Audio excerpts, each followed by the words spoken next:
bawat sulok ng daigdig. SMNI, Sunshine Media Network International, where everything is possible. Ito po ang tweet na daan. Ito ang magiging solusyon. Mga public-private partnerships. Kumaharap po ako sa inyo bilang mukha ng isang gobyernong kayo ang boss at kayo pa rin ang lakas. Kung hindi magbabayad ang mga nagkasala, parang tayo na rin mismo ang nag-imbita sa mga nagbabalak gumawa ng masama na kung pwede ulitin nyo ang ginawa nyo. Nangarap po tayo ng pagbabago. Nakamit natin ang pagbabago at ngayon karaniwan na ito. Ang gobyernong dating nangaabuso ngayon tunay na kakampi na ng Pilipinas. Ngayong ika-22 ng Hulyo, araw ng Lunes, muling dadagundong sa impapawid at iguguhit sa kasaysayan ng radyo sa Pilipinas ang isa na namang makasaysayang special coverage ng buong puwersa ng DZAR Sunshine Radio sa ika-4 na paglalahad ni Pangulong Benigno Simeon Aquino III sa estado ng bansa at ang balangkas ng kanyang mga programa kasabay ng pagbubukas sa ika-16 na kongreso sa Sunshine Radio SONA 2013 Special Coverage. Pakinggan ang ulat ng mga Sunshine Radio correspondents at ang buong talumpati ng Pangulo. DZAR SONA 2013 Special Coverage. World Food Expo WAFEX 2013 celebrates its 13th year with a much-awaited 4-day expo from July 31 to August 3 at the SMX Convention Center and World Trade Center. The biggest food and beverage expo in the country will have its marketplace and trade exhibits, seminars and demos, international country pavilions, the Philippine Culinary Cup, and WAFEX University, all in 2 huge venues. See you July 31 to August 3 at the SMX and World Trade Center for WAFEX 2013. Keep tabs on the latest happening in the country with Pinas, the first Filipino global newspaper. Gaze your mind in the must-visit place in the world and have a dose of their culture with Sikat, a travel and lifestyle news magazine, distributed for free. Abridge yourself with the latest happenings in the Kingdom Nation and read Pastor Apollo's preaching in print and snap up a copy of Guide Magazine, your way to freedom and truth.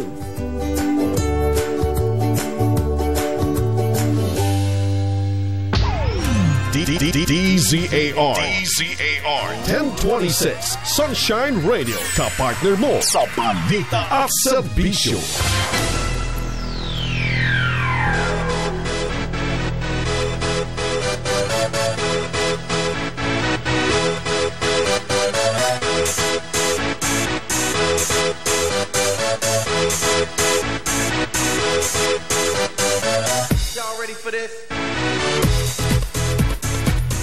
Alright, welcome back. Ang inyong team captain, Benji Santiago. Oras natin, 1:22. Kailangan niya sabihin yung Philippine Standard Time na ngayon, no? Ganun. Ba yan?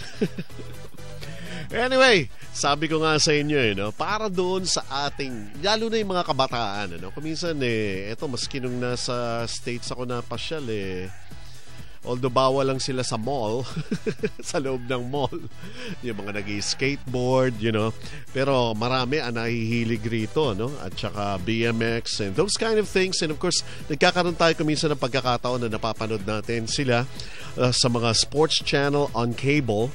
And we've seen that this is really a very tough competition. And ito po, may mga sarili rin sila mga superstar. Kung ang basketball, may Kobe Bryant, may LeBron James. Aba, ito pong extreme sports na ito, meron din po sila, ha? Actually, meron pa nga ito sa video games. Anyway, si Mr. John Nagit ng Urge, nandirito muli. Bumati ka muna, John. Ayan. Narinig ba si John? Naririnig ba? Ayan, ayan. I-on na lang natin. Naka-on na ba? Isang pindutan lang. Okay na, John. Yan, yan. Just leave it on. Alright. John, bumati ka uli. Yes, good afternoon sa lahat ng listeners at mga online viewers natin. Yan. Sunshine Radio 1026. That's right. Napaka-importante, no? Hindi lang po sa radyo napapakinggan itong Sunshine Radio Sports Hour. Meron din po tayong streaming online. Pumunta lang po kayo sa website nitong Sunshine Media Network International. And ayan nga po, makikita natin mamaya dahil naghanda kami ng ilan sa mga pictures itong mga bisita natin dito, no? Si Jeff Gonzalez. Jeff, bumati ka muna. Hello. Ayan. Ang tipid naman, Jeff. Bumati ka muna at saka kumbaga, ano ang specialty mo? Specialty? Hindi ko alam. Ayan, Skate. Luto. Is this right? Pati pagluluto, Tama ba ito? Yeah. Naririnig ka. Naririnig ka naman, di ba? Naririnig mo yung boses mo? Hello. Ayan. Arman. What's up, Ayan. man? Oo. Si Armand, ba't walang apelido si Armand dito? Armand Mariano. Ayan, Armand Mariano. Armand, ayan, bumati ka naman. Magandang hapon mga bros. Yan, Etong may mga followers itong si Jeff, si Armand, and lalong-lalo na si John.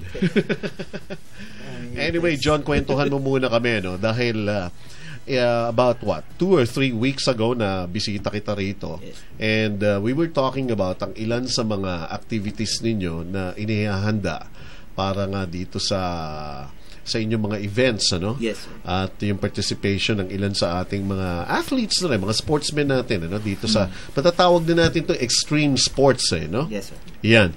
And ano na ang update? Kasi nung nakaraan, nag-i-schedule tayo, pero we were also talking about weather conditions. Nag-uumpisa na, marami ng bagyo na pumapasok ngayon. Actually, yung tentative date ng Cobra Urge Ride Rules will be on September 27, Saturday, sa Gat Andres Bonifacio Shrine. Okay. Yung tabi ng City Hall. Ayun. Yun. Sure na yan. Sure ball na ba yan? Basta update lang sa Facebook. Ayan, yan, Okay, kasi sabi nga ni John, bago kasi yung mayor na Maynila. Yun nga Sana suportahan ni Mayor Erap. Ayan, oo. Kakausapin lang daw muna niya yung mga nagdadrive ng truck. At yun ang ilan sa mga problema na inaayos ni Mayor Erap dyan sa Maynila. Kamusta na, Mayor? Kung just in case na nakikinig kayo, well, congratulations. And sana yung Maynila, magbalik yung dating ningning nitong Maynila, no? Parang napansin ko minsan, marami sa mga lugar ng Maynila na dating pinapasyalan, parang nagmukhang tambakan ng basura ng at saka parang ang daming portion sa Maynila na napakadilim. Hindi ko maintindihan. Baka sakasakali si former President and now Mayor Erap Joseph Estrada magbibigay at magdadagdag ng ningning yung event ni John Nakit. Sana. Ayun. Ngayon, kasama natin dito si Armand at saka si Jeff. Kwentuhan mo muna kami, John. Etong mga kasama natin na ito dahil I do believe, na kanina binabanggit mo sa akin off the air ang kanilang latest success sa kanilang latest na sinalihan na competition.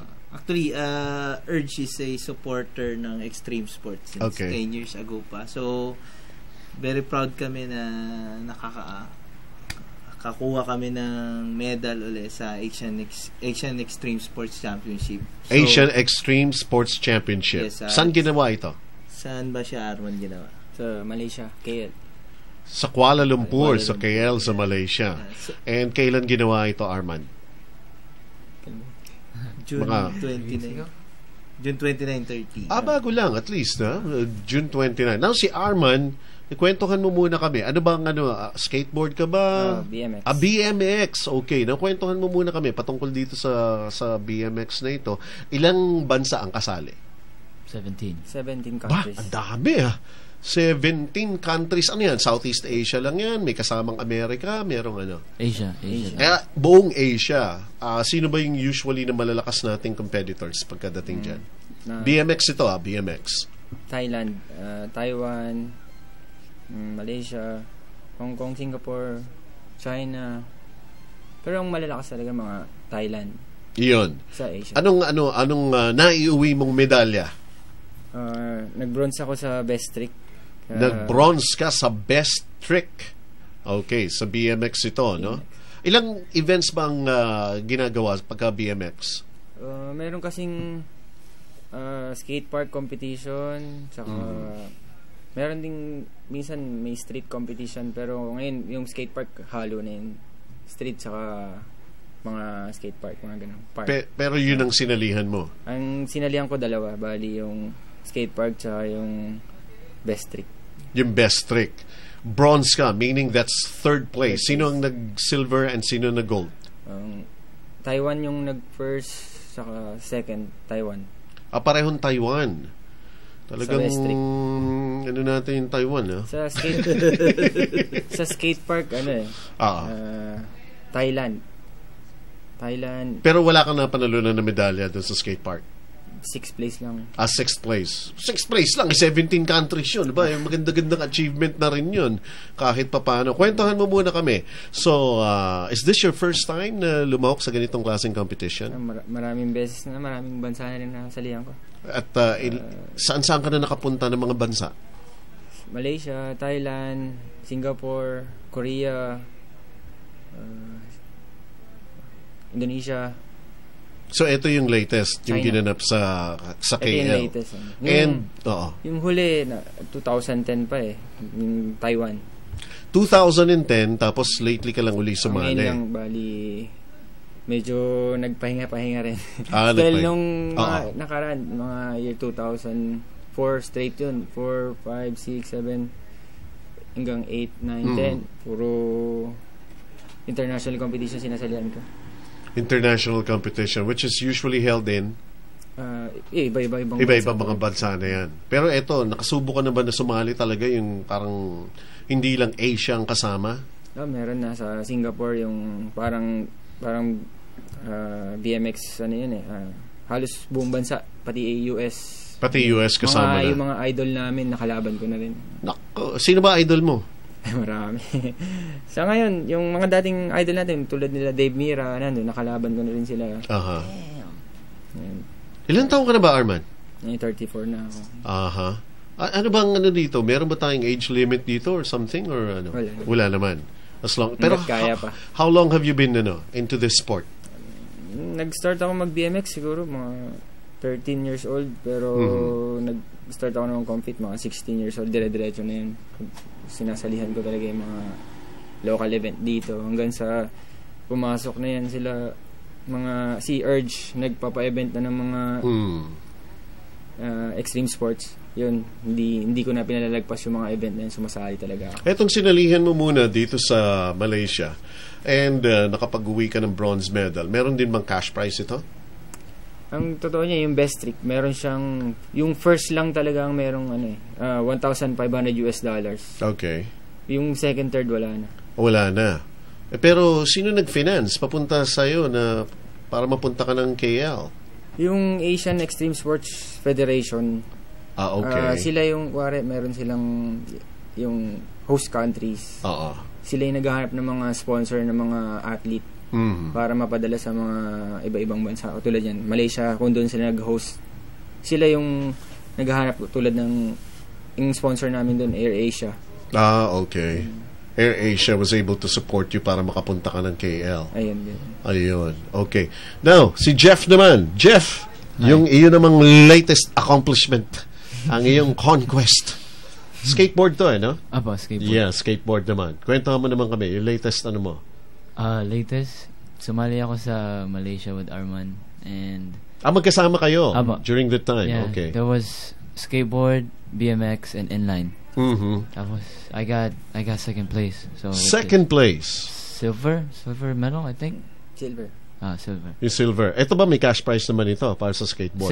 Same thing with BMX. Ganun First din. place lang yung may... First place lang talaga. How much was the cash prize then? $1,500. $1,500 US dollars. And you missed out. Konti na lang. What happened? Ba't kinapos ng konti? I don't know, man. Let's see. First place, Malaysia. host country. So I don't know, man. Oh, I don't know. It's because of the judges or something like that? I don't want to say anything, but okay lang. Di naman nila alam eh. Nandito Okay. na tayo sa Pilipinas. Sige. It's alright. sige. Okay. Yeah. Dapat You felt First like place. you were robbed, basically. basically. Akala ko first na tayo. Talk to me about this ano muna. So this skateboard, and what event was this? Same with Arman. AXC or XF? Asian Extreme Championship. No. I mean, what kind of ano? Is it like Oh, kanina best yung- huh? Best trick competition. Best trick competition then. And that's where you won silver. Yes. That's where you landed the second prize. Pero you sino ba nanalo? Malaysia. Malaysia nanalo, and kasi nga host no, sabi mo. And yung mga judges ba, and ano ba, mga Malaysians din ba yung mga judges, so we had international judges? I think there was 2 Malaysian judges and one from Kuwait. Okay. So, taga Middle Eastern. Tapos yung isa Thailand. Mm-hmm. But you in your experience, even before, you haven't won first place yet? Local competitions, yes. Local competitions here. Okay. Now, saan ka ba originally talaga, Jeff? Dito, Philippines. Dito? Oh, Pero lumaki ako sa US eh. I see. Saan sa US? Texas. In Texas. But you don't have that Texas accent. Anyway, Jeff, no, so you felt like it's not exactly that you came up short with your performance and best trick dito sa skateboard. It's just that, you know, parang feeling mo, 2 Malaysian judges. Tapos, di ba, parang nanalo pa, Malaysian. How was the reaction of the people when they heard the decision? Everybody was congratulating me already. Like when I landed the trick, oh, congrats, Jeff. Well, what do you call that trick that you did? Meron No. tayong mga pictures. Are we posting some pictures? Yes, okay. Yeah, it's called Nollie Hard Flip Frontside 5-0 down. Explain mo muna sa akin yan. How is that supposed to be done? Okay. In a skateboard, you pop with your tail. Okay. It's a skateboard. This is the tail, and then if you move forward, it's a nose. I was riding forward. I popped on the nose, which it makes it more difficult. And my board was spinning alley-oop, like 180 degrees, and then you land on the ledge. Hey, what about the Malaysian? What did he do? He did something. That's, He did something. that's a little. I think mine was harder. You think yours was harder. Everybody said so. And everybody were already congratulating you, and then all of a sudden, bam! What was your initial reaction? During the awarding? Uh-huh. They called my name second place. I was like, oh man, it's okay. I had a good time. I had fun, you know. And then first place, second place, last place, it doesn't matter because I had a good time there. Uh-huh. Yeah. How long did you stay there in Malaysia? 4 days. 4 days. Yeah. And the competition, it went on for how many days? 3 days? 3 days. Yeah, it's cold, sorry. No, it's okay. Oo nga, maramig nga rito itong booth namin. No? Anyway, okay. Now, John, are we expecting naman itong dalawa na si Arman at saka si Jeff will be there dun sa ating event this coming September? Yeah, Arman, we have a event for Arman. Kasi he will be pitted to the champion of the box jump contest. Okay. So magwa 1-on-1 sila. Wow. Okay. So it's that parang special event for Arman na rin. So showcasing him as the number 1 BMX rider in the Philippines. And then yung upcoming, so makita namin kasi ito kasing ride rules is more on the grassroots level siya eh. Okay. So, gusto namin makakreate ng maraming Arman din. Para, si Arman kasi, siyempre, malakas pa rin si Arman. Pero, si Arman ba originally is from where? Philippines. Navotas. Navotas, okay. Kasi, di ba, nung nag-usap tayo nung nakaraan you were telling me, when you talk about grassroots, tinitingnan natin, nanggagaling pa kung minsan sabi mo sa mga ibang probinsya di ba? With their participation. Yes. Actually, sa event natin, malakas yung street. Yung mga taga-probinsya kasi wala nga tayong skate park, so they try to build their own ramps. Yeah. So since yun ang competition namin din, hindi naman ganun kagrabe yung skate park. Kasi iba kasi yung skate park sa street eh. Yes. Street is more parang natural yan eh. So, doon, pantay lang. Minsan lumalabang pa yung mga taga-probinsya. Pero sa back jump, mga Manila. So, sa skateboard naman, as I recall dun during my events also, si Jeff na yung nagna-number 1 sa Philippines. So, number 2, man. Number 2 ba? No, number 1. Very humble to so, yun. Number 2 lang man. Number 2 lang naman. Sa tingin ko kasi kung wala pang... So, who's supposed to be number 1? My boy Ansay. Ansay is number 1 since I started Urge. Ganon. Okay. Anyways, so they will be there. Yes. I will ask Jeff if he wants to attend as just appearance. Appearance like siya doon. Wait, I'm not number 2 anymore. Well, okay, no, oras natin, we still have 20 minutes para dito sa ating pakikipag-usap nga sa ating mga extreme sports athletes natin, and we're just gonna be taking a break. We'll still be finding out more about yung kanila namang mga plano habang naghihintay nitong isa sa mga inaantabayanan this coming September. Maayos lang yung ating venue, tuloy na ito. And we're also going to ask din etong si Arman at saka itong si Jeff na magsuot muna ng jacket. Please. Hindi. Kung ano naman ang susunod naman nila na sasalihan, and when is going to be the next international competition that they will be participating on. Alright, so break lang muna tayo. Time out! Magbabalik ang paborito mong sports program matapos ang ilang paalala.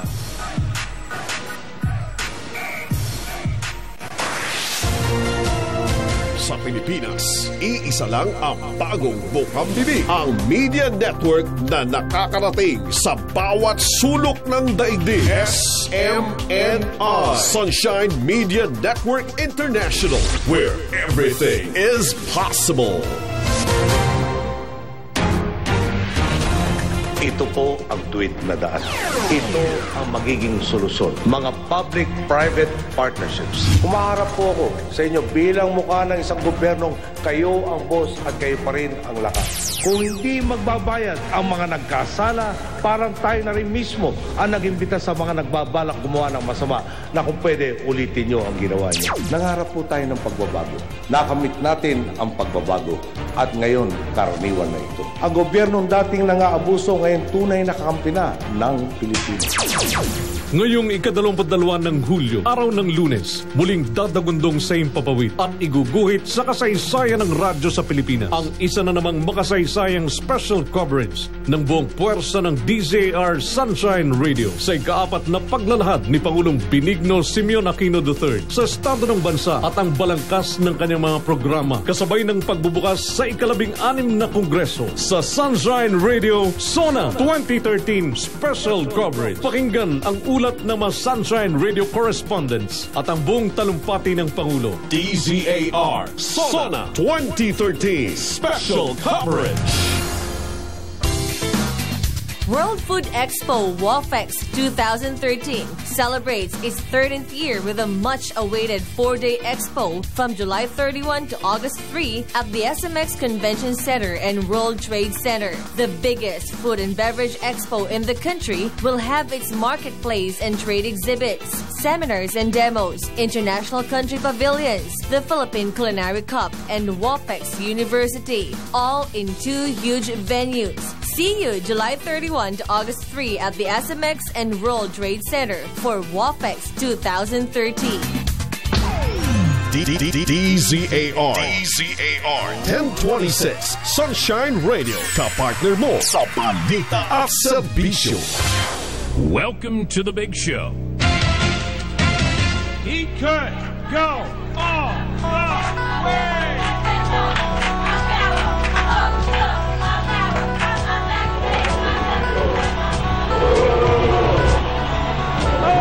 America, are you serious? It is showtime, baby. Here we go.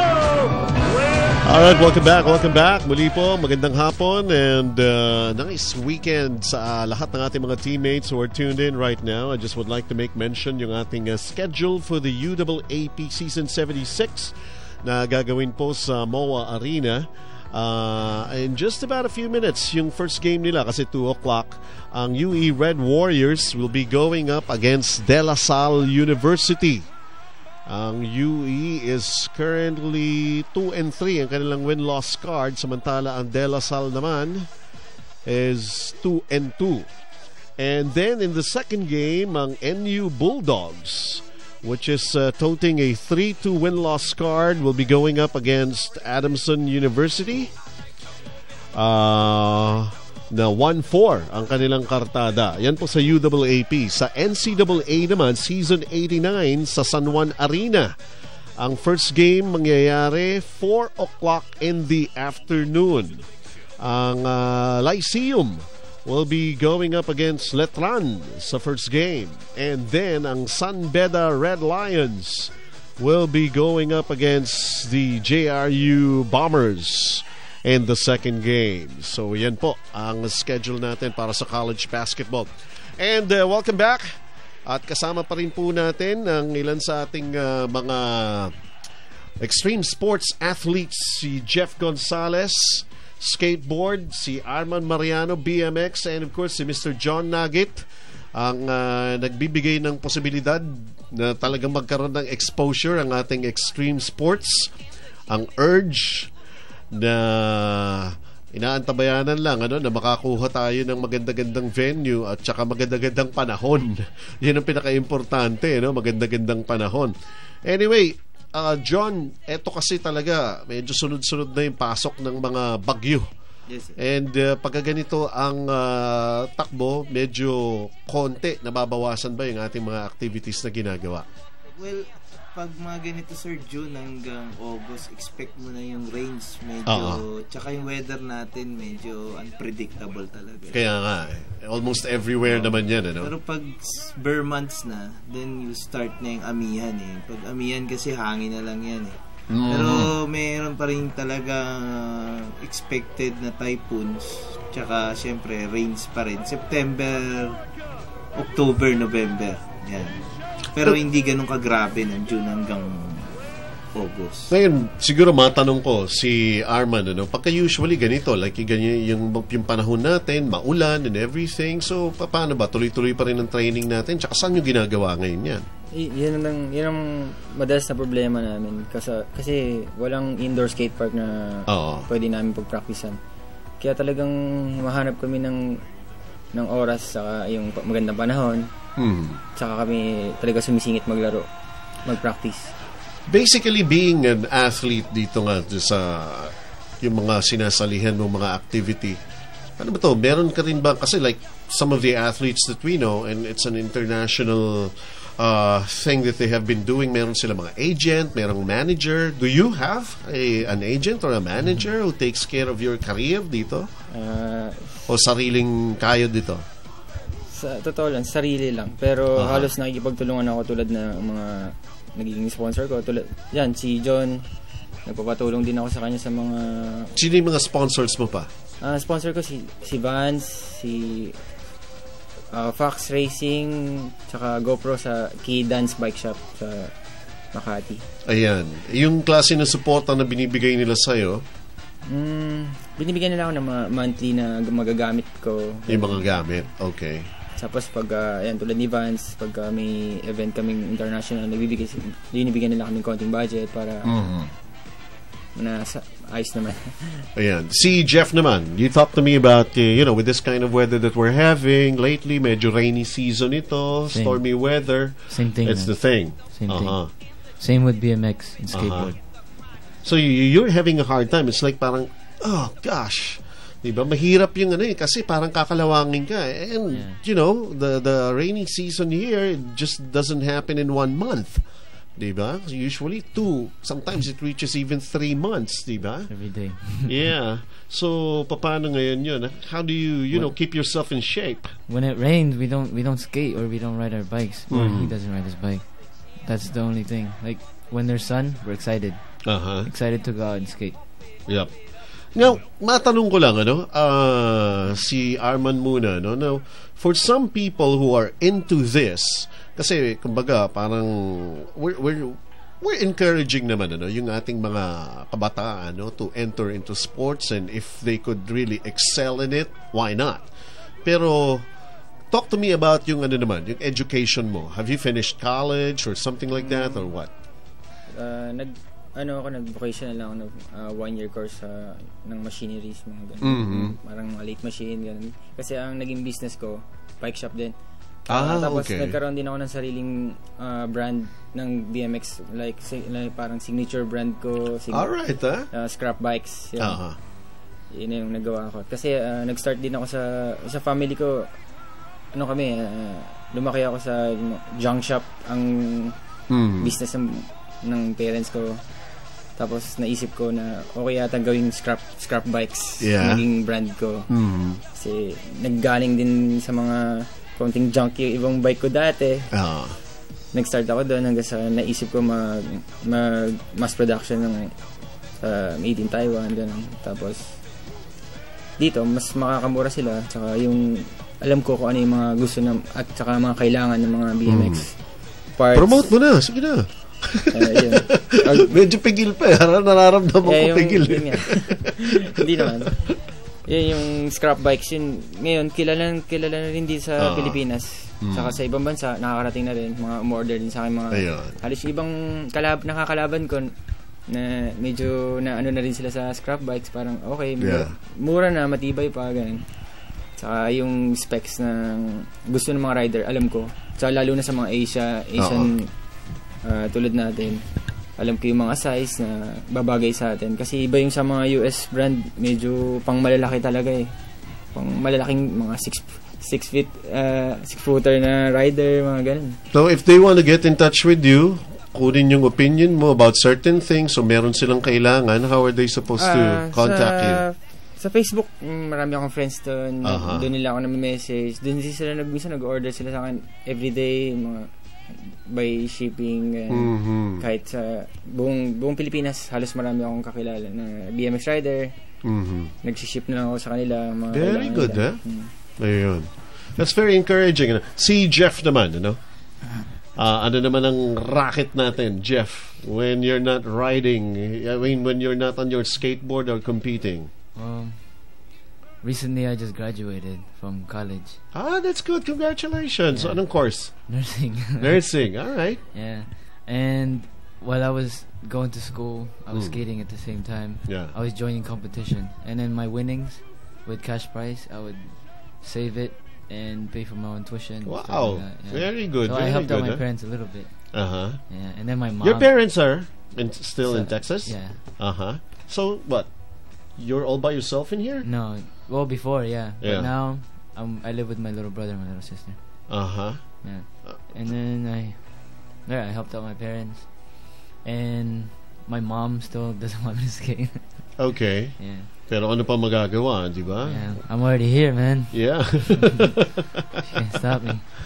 Kasi we also would like to, hindi lang naman si LeBron James ang gusto kong magkaroon ng mag-inspire sa ating mga kabataan. We also would like to, kasi sabi ko nga, there are plenty of kids that I know, who would want to be, minsan masasabi natin, like your mom doesn't want you to do the skateboard because for one thing, if you're going to be taking a look at it, para sa lalo na yung medyo, alam mo na, medyo sensitive, medyo yung orientation ng mga magulang is hindi pa ganun ka, kalawak and everything, di ba? Parang when they see, teka muna, delikado yan di ba? Delikado yan. I mean, the most extensive injury that you've had, Jeff. Talk to me about it. I broke my ankle 6 months ago.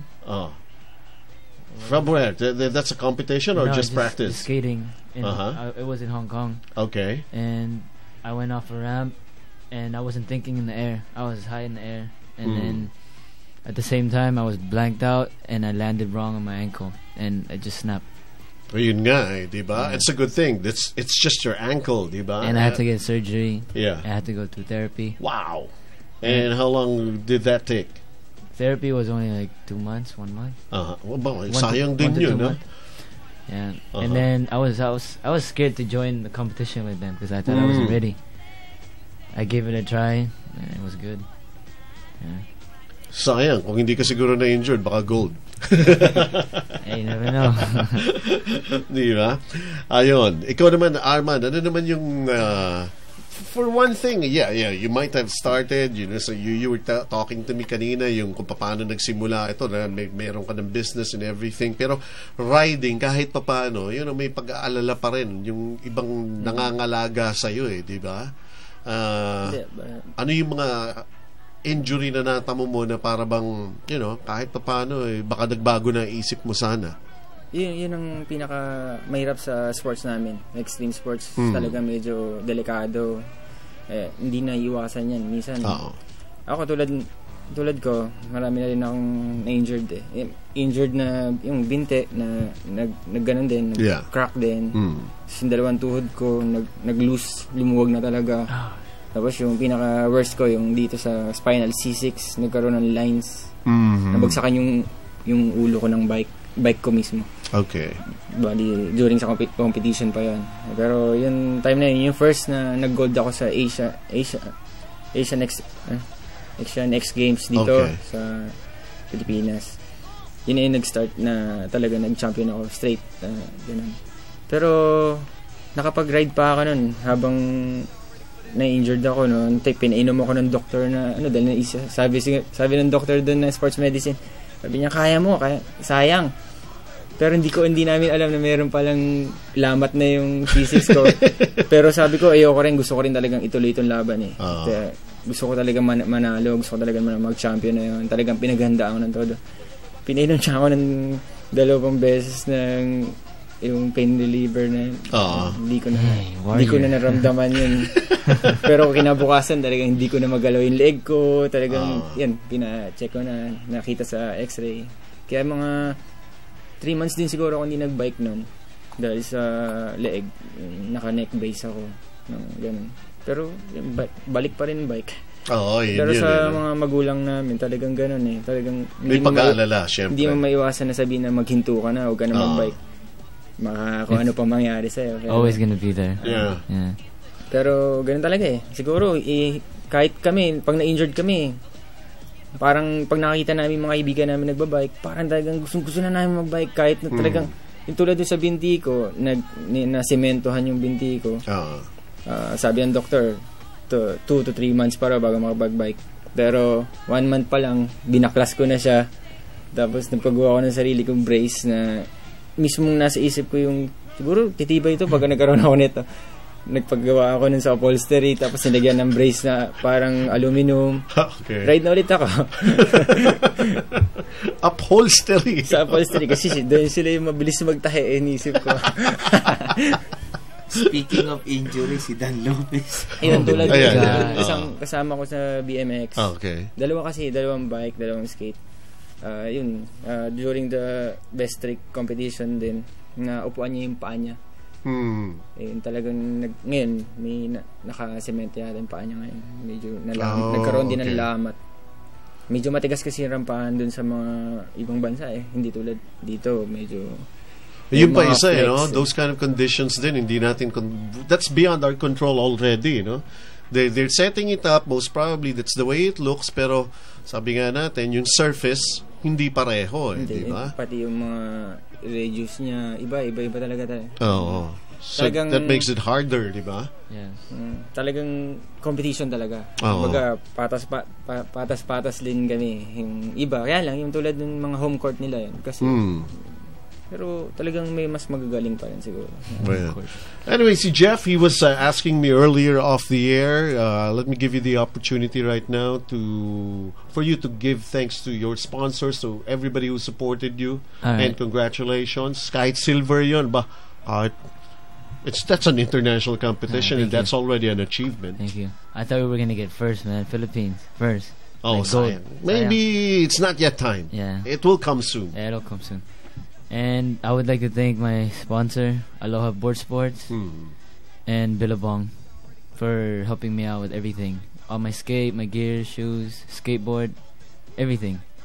And I would like to thank Potency for helping us for the AXC Asian Extreme Sport Championship. They gave us a little bit of money to go to Malaysia. So without them, no budget. Yeah. Like even though they helped us a little bit, it was something better than nothing, man. Okay. Ako rin papasalamat din ako sa sponsor ko. Yeah. Kay Boss Wendell sa Vans Philippines, saka Joey Ramirez sa Fox and GoPro. Maraming salamat. All right. Next time ulit. Okay. 2 minutes. John, more things to say. Yes, yun lang.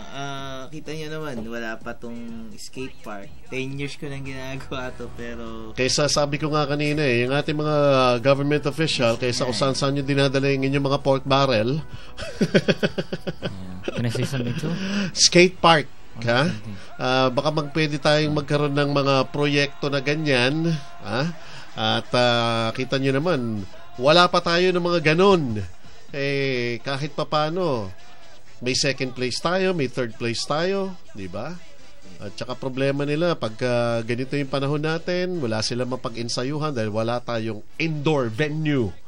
Imagine if we had skate parks. Yes, di ba?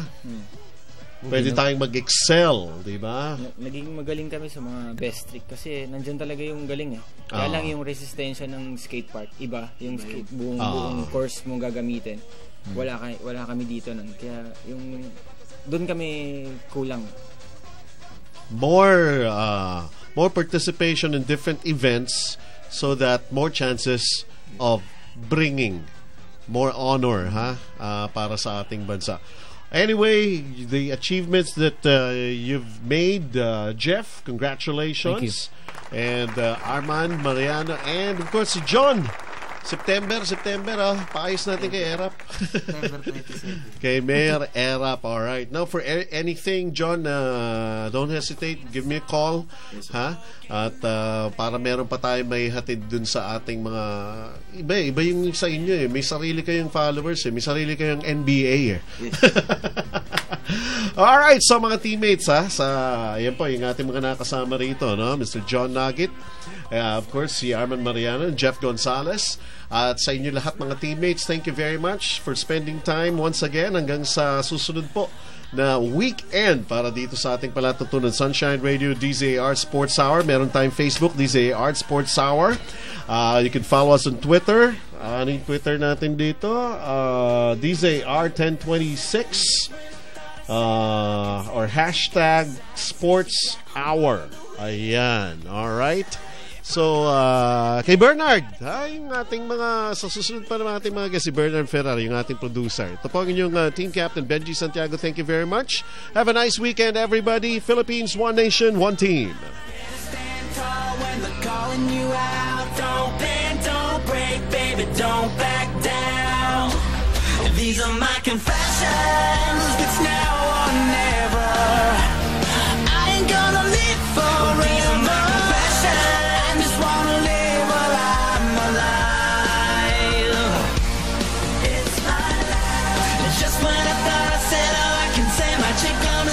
Said she got one on the way.